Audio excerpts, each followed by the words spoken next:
가끔 우리는 인생을 헛사는 것 같다고 느낀다. 중요하지 않은 일에 마음을 졸이고 압박을 받기도 한다. 그럴 때면 결심한다. 그래, 떠나자. 근데 언제 떠나지? 내일? 이번 여름? 어쩌면 내년이 될지도 모르겠다. 매번 준비는 하는데 결국 행동으로 이어지지는 못한다. 이 굴레를 벗어나지 못하는 당신에게 바다는 자유를 미루지 말라고 말한다. 진짜 삶을 살려면 중요하지 않은 것, 머릿속에서 종일 떠도는 쓸데없는 잡념과 걱정에서 벗어나야 한다. 넓은 바다에는 아무도 살지 않는다. 바다는 도시도 아니고 시골도 아니고 사막도 아니고 오아시스도 아니다. 누구도 발자국을 남기거나 지배하지 못하는 곳이 바다다. 침입도 전염도 허용하지 않는 신성한 영역. 바다는 우리에게 좁은 정원을 가꿀 바에는 차라리 무인도를 만들라고 초대장을 보낸다. 넓은 바다의 바람이 우리를 부른다. 이제 답답하게 얽매여 있는 우리의 삶에 자유를 안겨줄 때다.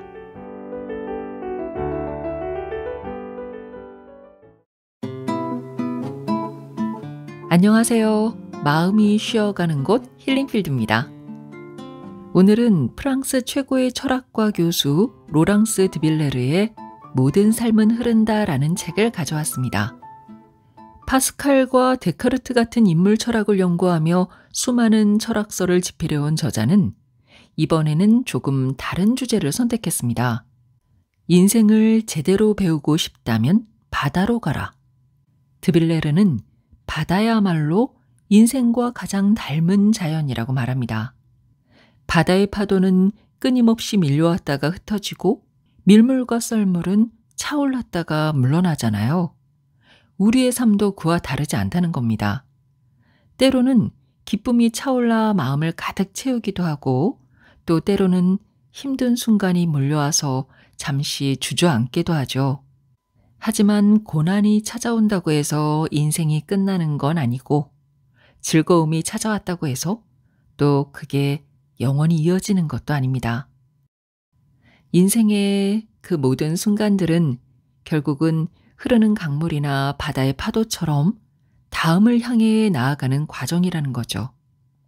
이 책은 그런 바다의 리듬을 삶의 은유로 삼아서 파도, 밀물, 그리고 썰물이라는 세 가지 흐름으로 이야기를 풀어갑니다.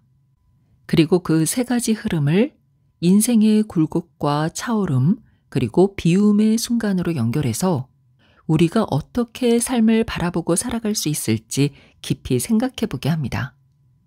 무엇보다 이 글은 저자가 바다를 항해하면서 쓴 것도 해변에서 기나긴 여름오후를 보내면서 여유롭게 집필한 것도 아니라고 합니다.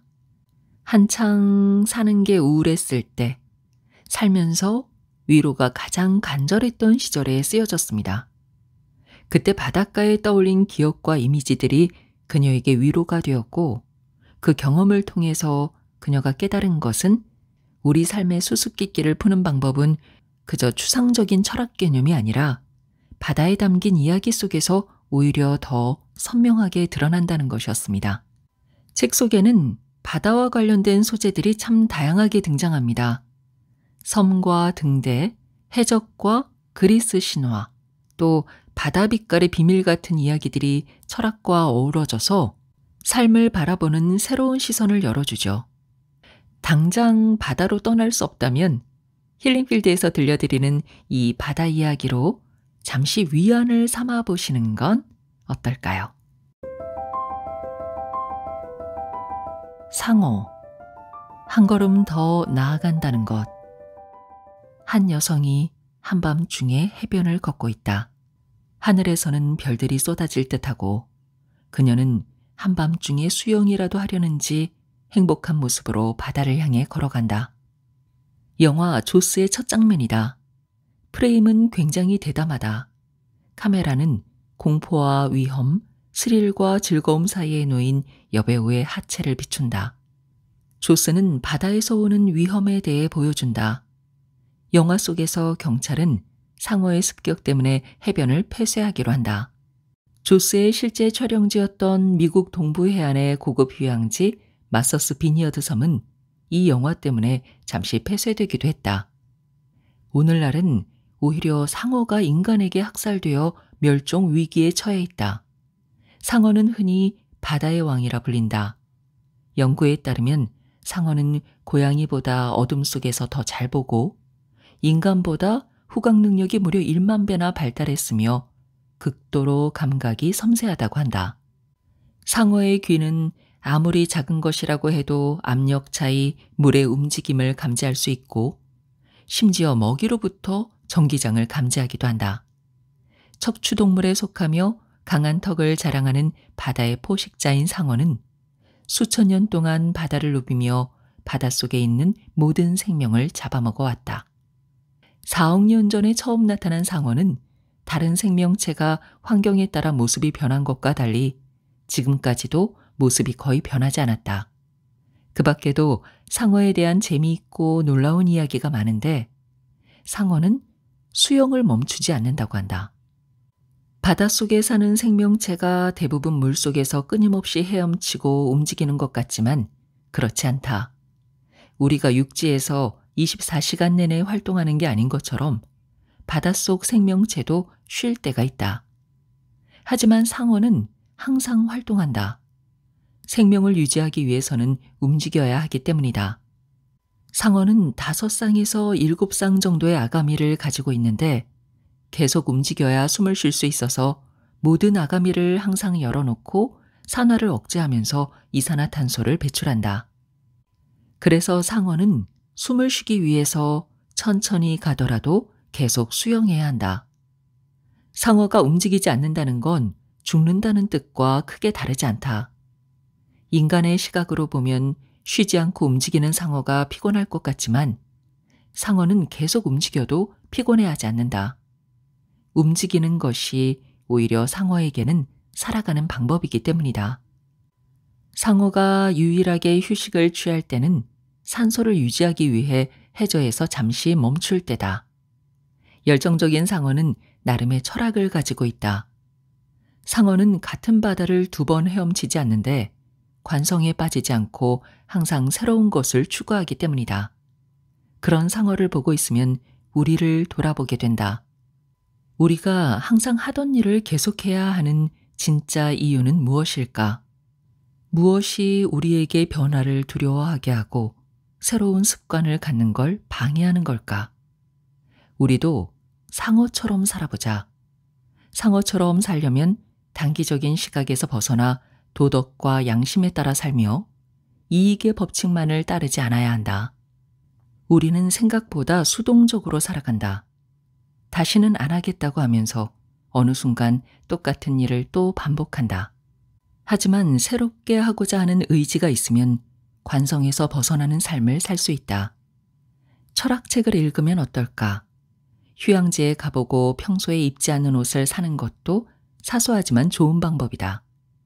지금까지와 달리 하고 싶은 대로 하고 하고 싶은 말도 속 시원하게 해보자. 새로운 방식으로 먹고 일상생활에서도 마치 여행을 온 것처럼 다녀보자. 퇴근 후 집으로 곧장 가기보다는 집 앞 작은 술집에서 맥주 한 잔을 마셔보는 것도 좋다. 새로운 계획을 짜고 이전에는 하지 않았던 생각을 떠올려보자. 관성에서 벗어나 새로운 것을 추구하고 도전하는 건 상어가 아가미로 호흡을 하는 것과 같다. 늘 같은 것을 하는 것이 만병통치가 아니다. 그것은 오히려 더 이상 발전하지 않게 되는 지름길이다. 우리를 관성에서 빠져나오지 못하게 하는 행동, 감정, 방식이 무엇인지 나열해보자. 변화를 내일 혹은 모레로 미루고 늘 변명하고 일방적으로 사랑하고 혼자 분노한다. 우리는 늘 같은 행동을 하면서 앞으로 가지 못한다. 앞으로 나아가고 바꾸고 숨 쉬자. 우리의 습관적이고 폐쇄적인 행동들 때문에 질식할 것 같은 일상을 살지 말자. 진짜 위험한 일이다. 이것이야말로 우리의 삶과 정신을 산산조각 내는 진짜 상어의 턱이다. 크라켄, 새로운 지식으로 편견 부수기. 바다가 끝나는 지점에 괴물들이 산다고 알려진 땅이 있다. 1510년에 만들어진 어느 해양 지도에 처음으로 여기에는 용들이 산다라는 경고 문구가 적힌 곳으로 아시아 동남해 근처에 있다. 해양 지도의 구석진 곳마다 괴물과 기괴한 동물들이 살고 있다고 생각했던 시절이다. 이런 지점들은 미지의 땅이라 불렸다. 아직 탐험이 이루어지지 않은 바다이자 세상과 바다가 멈추는 지점이기도 하다. 지도를 만든 사람들은 쉬쉬하며 숨겼지만 지도마다 공포의 지대가 존재한다. 두려움 뒤에는 상상이 따라온다. 세계 지도와 해도에서 빈 공간은 그대로 남겨지는 것이 아니라 괴물이나 기괴한 동물들이 사는 곳으로 상상된다. 괴물과 기괴한 동물들의 모습은 실제로 존재하는 동물들의 모습이 변형된 형태로 소개된다. 대규모의 해양 탐험이 이루어지기 전에는 미지의 지역들이 용들이 사는 곳으로 상상되곤 했다. 알려진 지도 경계선을 넘어가면 아직 탐험이 이루어지지 않은 지역들이 존재한다고 여겼던 것이다. 무지는 공포를 낳는 법이다. 모르는 것을 티내기 어려웠던 사람들은 머리를 짜서 그럴듯한 여러 가지 이야기를 만들어냈고 거기에 바다 괴물들이 쓸모있는 도구가 되었다. 실제로 독차지하고 싶은 보물 같은 낚시 지역이 있다면 경쟁을 막고 함부로 탐험하러 가지 못하게 무서운 바다 괴물들이 살고 있다고 겁을 주면 통하지 않겠는가? 위험한 동물들이 득실되는 바다라고 말이다. 이런 이유로 사람들은 그런 곳이 있다고 오랫동안 굳게 믿게 되었다. 대표적인 바다 괴물들의 종류는 이렇다. 바닷물을 개걸스럽게 삼킨 후 강하게 토해낸다는 카리브디스. 호메로스의 오디세이에서 12개의 발과 6개의 머리를 가진 것으로 묘사되는 스킬리. 그야말로 위험한 존재로 알려진 바다 괴물들이다.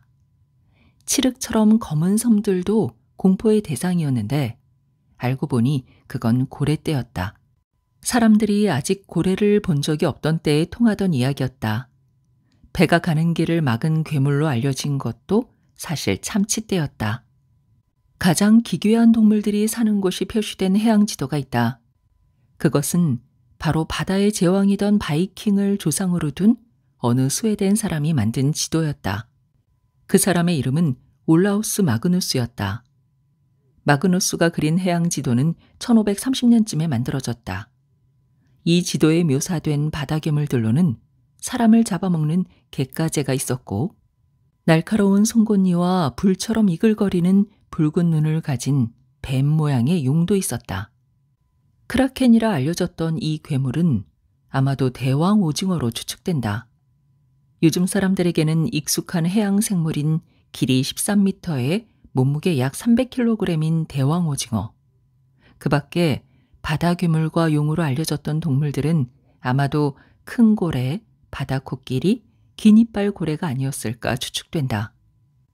자연이 비어있는 것을 두려워한다면 인간은 모르는 것을 두려워한다. 그래서 인간은 모르는 곳에는 무섭고 위험한 괴물들이 산다고 생각한다.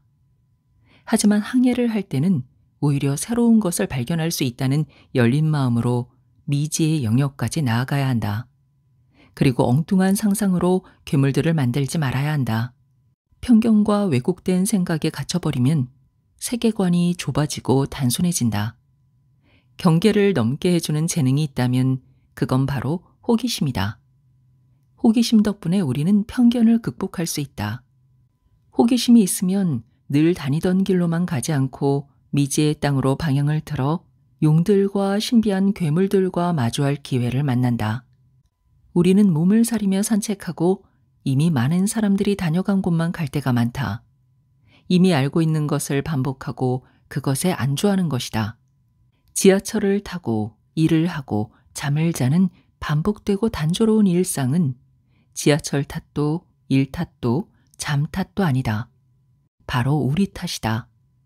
우리가 탐험하는 대신 반복하는 것에 만족하기 때문이고 우리가 자신만의 생각을 하지 않고 다른 사람들의 의견에 맞추기 때문이다. 이제 우리는 모험을 떠나 새로운 지식과 만나야 한다. 기존에 알고 있던 것을 다르게 볼 줄 알아야 하고 아직 가보지 않은 곳에 갈 수 있어야 한다. 기존에 품고 있던 생각에 함몰되지 않은 채 계속해서 의심하며 편견을 깨고 움직여야 한다. 우리는 모든 것에 대해 너무 빨리 확신하고 답을 정해버린다. 그 모든 것이 편견으로 발전해서 우리를 가두는데 우리는 이를 안전하다고 여긴다. 하지만 우리 스스로가 모르는 게 많다는 걸 받아들이면 어떻게 될까? 아마도 기존에 가졌던 안전한 확신에서 벗어나 새로운 세상을 발견해야겠다는 생각을 하게 될 것이다. 무엇인가를 새로 알아가게 되면 호기심의 불꽃은 꺼지는 것이 아니라 다시 활활 타오른다. 알면 알수록 모르는 것이 있다는 사실 때문에 새로운 것을 더 발견하려는 욕구가 커지는 것이다. 매일 자신만의 지도 위에서 새로운 것에 관심을 많이 기울이는 연습. 같은 바다만 알고서 끝내지 않고 새로운 바다를 수집하듯이 즐겁게 탐구하는 연습을 할 수 있다. 이미 증명되고 나와 있는 답에 안주하지 말고 우리의 시야와 탐구 분야를 넓혀보자. 이렇게 하기 위해서는 내가 아는 것이 정답이 아니라는 사실부터 인정하는 법을 배워야 할 것이다. 먼저 모른다고 인정할 줄 알아야 앞으로 더욱 알아갈 수 있다. 미지의 존재 혹은 용들과 맞서는 순간에 우리만의 확신이 생겨난다.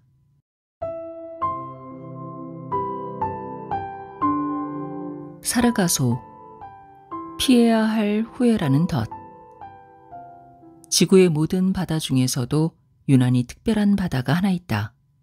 바로 사르가소의 바다다. 사르가소의 바다가 독특하고 묘한 바다인 데는 이유가 있다. 해안도, 바람도, 파도도 없는 바다이기 때문이다. 겨우 바다의 행색만 갖추었을 뿐 넓고 큰 바다의 모습은 아니다. 비유하자면 사르가소의 바다는 움직임도 밀려오는 파도도 전혀 없는 해양 사막이라고 할 수 있다.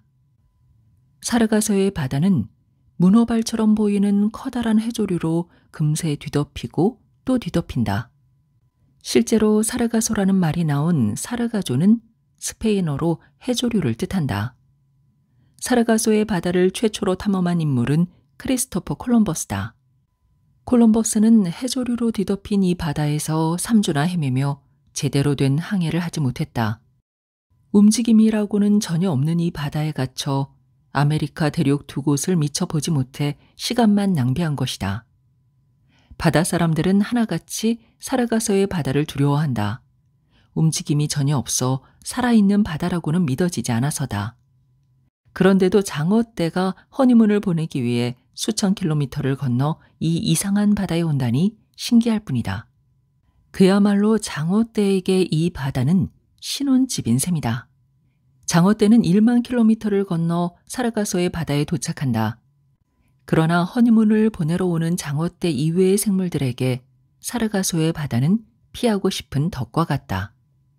우리도 바람과 해안이 없는 사르가소의 바다처럼 에너지와 희망을 잃어버린 채 앞으로 나아가지 못할 때가 있다. 마치 바람이 없어서 움직일 수 없는 배처럼 말이다. 사르가소의 바다는 우리의 삶에 비유하자면 후회와 같은 것이다.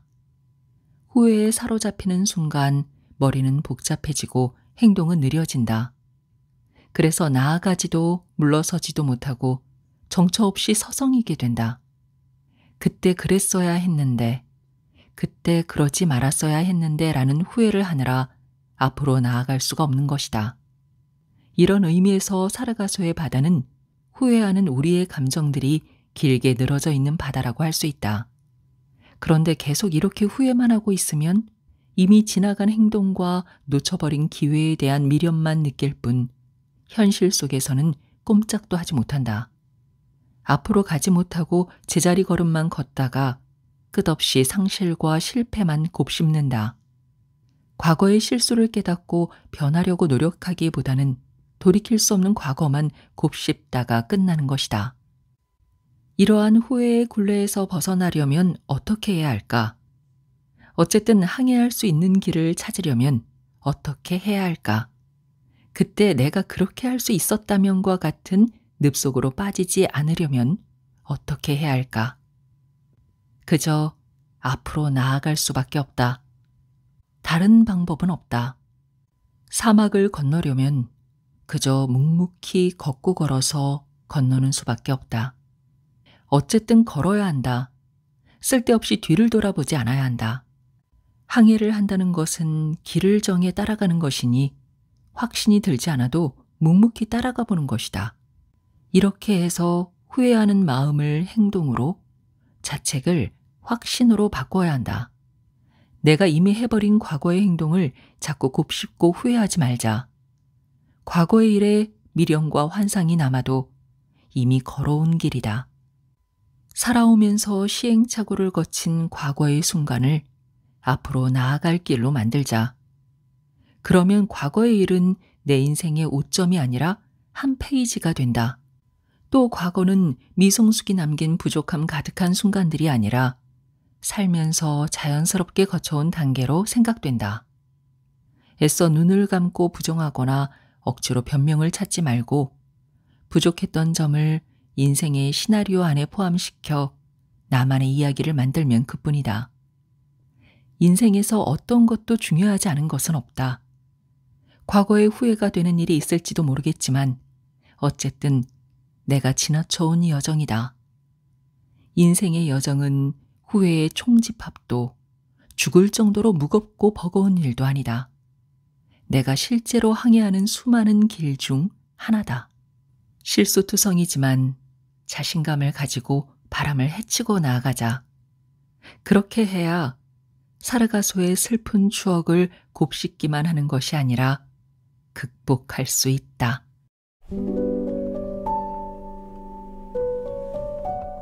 닷, 바람에 휘청이지 않도록. 휘청이는 배에서 마지막으로 의지할 수 있는 건 커다란 닷뿐이다. 성스러운 닷 혹은 자비의 닻이라고 불리기도 한다. 배에서 가장 무거운 것도 바로 닻이다. 폭풍우가 몰아치는 바다 한가운데서 휩쓸려 가지 않고 내가 가고자 하는 방향대로 가기 위해서 의지할 수 있는 단단한 버팀목이다. 우리에게는 각자 자신만의 커다란 닻이 있다. 마음속에 바람이 몰아칠 때 고통을 가라앉혀주고 쉴 수 있게 해주는 커다란 닻이다. 이같이 커다란 닻이 있기에 휴식이라는 은총을 받을 수 있다. 모세오경에서는 커다란 닻을 레헴이라고 한다. 레헴은 신의 마음, 신의 자비, 인간을 용서하고 위로하는 신의 따뜻한 애정을 뜻한다. 이처럼 초기 기독교인들에게 닻은 의지할 수 있는 체계를 상징했다. 닻은 힘을 불어넣어준다. 도무지 벗어나기 힘든 어려움이 닥쳐도 모든 것을 잃어도 물러서지 않게 해주는 힘이다. 그리고 닻은 희망을 상징한다. 신락 같은 믿음, 설령 그것이 헛된 믿음이라 하더라도 앞으로 나아갈 수 있게 해주는 믿음이다. 희망과 위로를 다시 불어넣는 것은 무엇일까? 절망하지 않도록 해주는 자비의 닻은 어디에 있을까? 모든 것이 마음대로 되지 않을 때 번민을 잠재워주고 안정을 가져다 줄 수 있는 중심적인 닻은 어디에 있을까? 이러한 닻을 제대로 알아보고 주저없이 의지할 수 있을까? 이러한 성스러운 닻을 알아보고 의지하려면 은총을 구할 수 있어야 한다. 자신을 돕는 것은 결국 자기 자신이다. 그러기 위해서는 자신을 향해 시선을 돌리고 이제 끝났어 라고 분명하게 말하며 답답한 상황을 끝낼 수 있어야 한다. 어떻게 해도 안 되는 관계, 일, 사정에 더 이상 집착하지 않는 것이 그 시작이다. 그걸 어떻게 하냐고? 고개를 들고 파도와 물결에 휩쓸리지 않게 도와주는 자신만의 닻을 찾으면 된다. 그 닻을 알아보는 것이 정말로 중요하다. 우리에게 살아갈 힘을 불어넣어주고 의지를 갖고 결정할 수 있게 돕는 구원의 존재가 그 닻이기 때문이다. 우리가 가진 힘을 어떻게 하면 온전히 되찾을 수 있을까?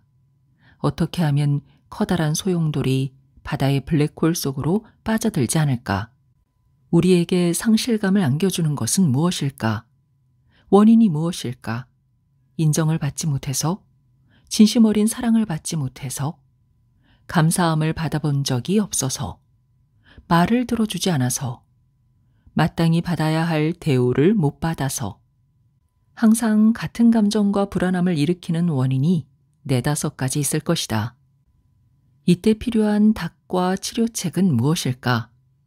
입 다물고 분노를 쌓아두기, 반대로 아니오라고 말하기, 무조건 수긍하거나 불필요한 싸움을 참기, 상대방을 더 이해하거나 반대로 내 생각을 분명히 말하기.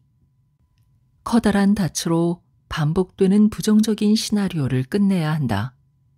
그 순간에는 참고 있다가 나중에 후회하는 태도와 결별해야 한다. 닻은 우리가 자신에게 멈추라는 말, 당하고 있지 말라는 경고, 두려움과 계속 생각나는 옛 상처에서 벗어나라는 충고다. 나만의 닻이 있으면 감정에 휩싸이지 않고 편안한 마음과 정신을 유지할 수 있다. 단순히 조용한 마음과 절제된 마음으로 만족하지 않는 사람도 있을 것이다. 나는 그들에게 되레 묻고 싶다. 왜 요동치는 감정이 더 낫다고 생각하는가? 나도 알고 있다. 인간은 쾌락과 유혹을 느끼게 하는 것에 의존하는 성향이 있고 부족한 무엇인가를 채워줄 대상이 있을 때 쾌락을 느낀다. 하지만 문제는 이런 상태가 영원하지 않다는 점이다. 쾌락이 사그라들면 우리는 버림받고 좌초된 것처럼 마음이 공허해진다. 하지만 마음이 평온하고 자신만의 방향과 정신이 있다면 외부에 의존하지 않는 독립심이 생긴다. 독립심은 타인에게 의지하는 게 아니라 배를 조종하는 자신의 능력에 의존한다. 닻으로 굳건하게 중심을 잡고 있으면 외적인 감정에 함부로 휘둘리지 않고 억지로 변하려 하지도 않아서 진정으로 나다움을 느낄 수 있다. 닻이 있다는 것은 무감각한 것도 아니고 수동적인 것도 아니다. 닻이 있으면 원통함, 분노, 욕망 같은 부정적인 감정에 휘둘리지 않는다. 평온한 마음은 나약함이 아닌 자신감의 다른 이름이다. 자신감이 있으면 내가 원하는 것이 무엇이고 얻을 수 없는 것이 무엇인지 구분할 수 있다. 그리고 무엇보다 다른 사람들로부터 인정을 받으려고 애쓰지 않는다. 나를 해방시킬 수 있는 것은 오직 나 자신이다. 마찬가지로 나를 괴롭히는 것도 나 자신이다. 그래서 강한 바람에 휩쓸리지 않도록 최후의 수단인 커다란 닻이 필요하다. 닻은 간단하게 던지는 것이 아니라 세심하게 신경 써서 내리는 게 중요하다.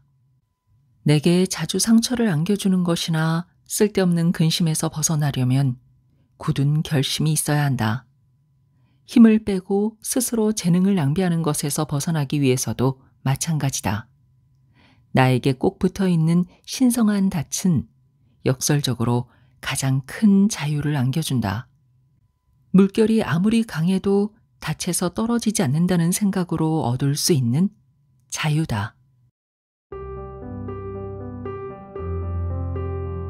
지금까지 피카에서 펴내고 이주영이 옮긴 로랑스 드빌레르의 모든 삶은 흐른다였습니다.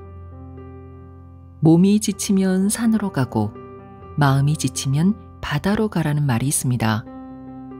결국 우리 삶은 산과 바다 사이를 오가며 균형을 찾아가는 여정인지도 모릅니다. 하지만 바쁜 일상 속에서 산이나 바다로 훌쩍 떠나는 건 쉽지 않죠.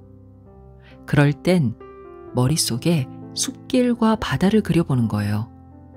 심리학이나 신경과학 연구에 따르면 우리가 어떤 장면을 생생하게 상상할 때 뇌는 실제 경험과 비슷한 반응을 일으킵니다. 예를 들어 바닷가 파도 소리나 솔숲의 향기를 떠올리면 뇌의 휴식 안정과 관련된 부분들이 실제로 진정 효과를 낸다는 겁니다. 우리가 굳이 산이나 바다에 가지 않아도 마음속에 풍경을 그려내는 것만으로도 위로를 받을 수 있는 거죠. 오늘 혹시 하루가 많이 힘드셨다면 마음속에 작은 산과 바다를 떠올려 보세요.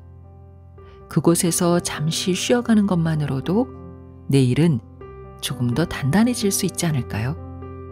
오늘도 끝까지 힐링필드와 함께 해주셔서 감사합니다. 건강하세요.